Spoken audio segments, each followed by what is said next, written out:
বাংলায় বিপুল সংখ্যাগরিষ্ঠতা নিয়ে সরকার গঠন করেছে বিজেপি। তবে এই পালাবদলেই শেষ থাকেনি।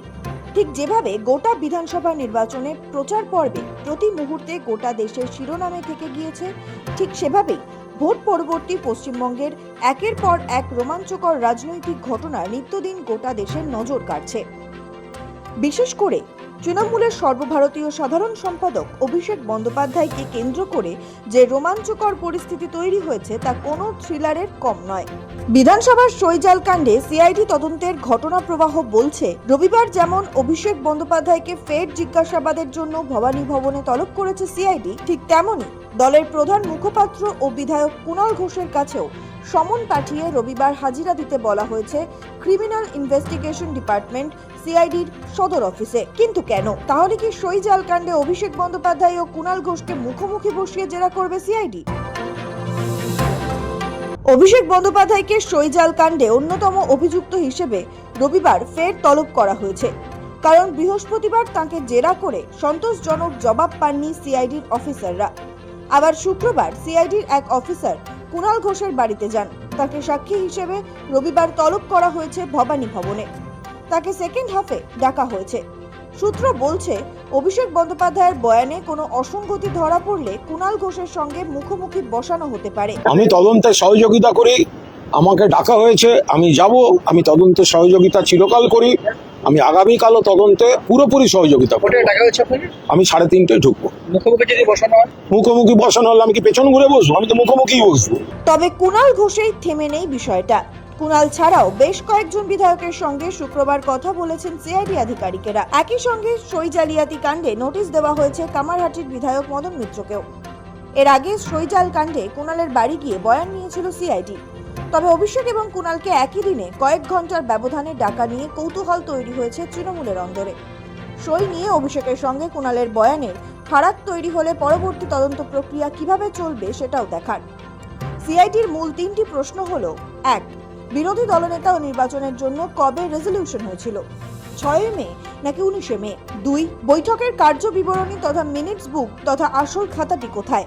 এবং 3. যারা যারা বলছেন যে তাদের সই নকল করা হয়েছে, তাদের হয়ে সই কারা করেছিলেন? অভিষেকের কাছ থেকে এখনো পর্যন্ত কোনো উত্তর বা ব্যাখ্যা পাওয়া যায়নি বলে সূত্রের দাবি। সেই কারণেই রবিবার ফের তলব করা হয়েছে তাকে। সই নিয়ে যত কাণ্ড পশ্চিমবঙ্গে। বিধানসভায় বালিগঞ্জের তৃণমূল বিধায়ক শোভনদেব চট্টোপাধ্যায়কে বিরোধী দলনেতা নির্বাচন করে তৃণমূলের পরিষদীয় দলের তরফে স্পিকারকে যে চিঠি দেওয়া হয়েছিল, তা নিয়েই এই সই কাণ্ডের বিতর্কের শুরু। তৃণমূলের বেশ কয়েকজন বিধায়ক দাবি করেন তারা স্বাক্ষরই করেননি, কিন্তু চিঠিতে তাদের নাম রয়েছে। কারো কারো নাম আবার লেখা হয়েছে ব্লক লেটারে। চিঠিতে দলের সাধারণ সম্পাদক হিসেবে অভিষেক বন্দ্যোপাধ্যায়ের সই ছিল।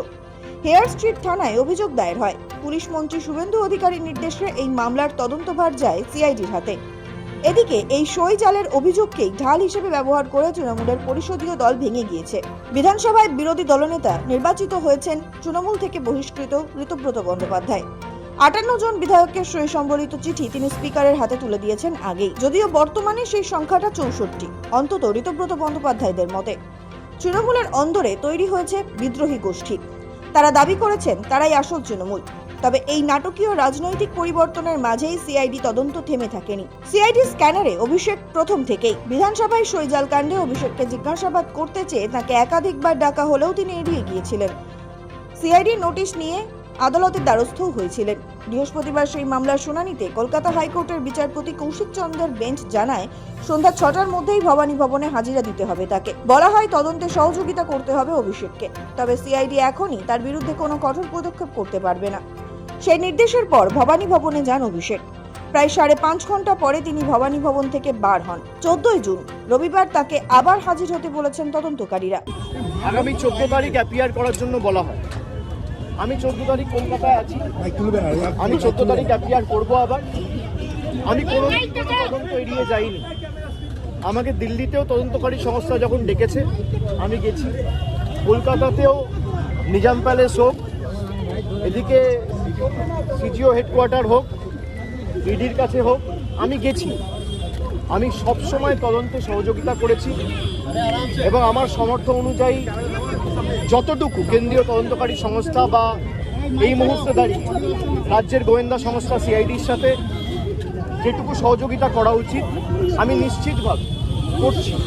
অভিষেকের উত্তরে সন্তুষ্ট নয় সিআইডি। তাৎপর্যপূর্ণ বিষয় হলো সইজালের এই তদন্তে অভিষেক বন্দ্যোপাধ্যায়কে সব রকম সহযোগিতা করার নির্দেশ দিয়েছে কলকাতা হাইকোর্ট। তদন্তে সহযোগিতা করলে তবেই তার রক্ষা কবচ পাওয়ার কথা। তাৎপর্যপূর্ণ হলো সিআইডি সূত্রে ইতিমধ্যেই অসহযোগিতার অভিযোগ উঠতে শুরু করেছে। অভিষেক জেরার জন্য যাচ্ছেন ঠিকই, তা সহযোগিতা নয়, কারণ সব প্রশ্নের উত্তর পাওয়া যাচ্ছে না।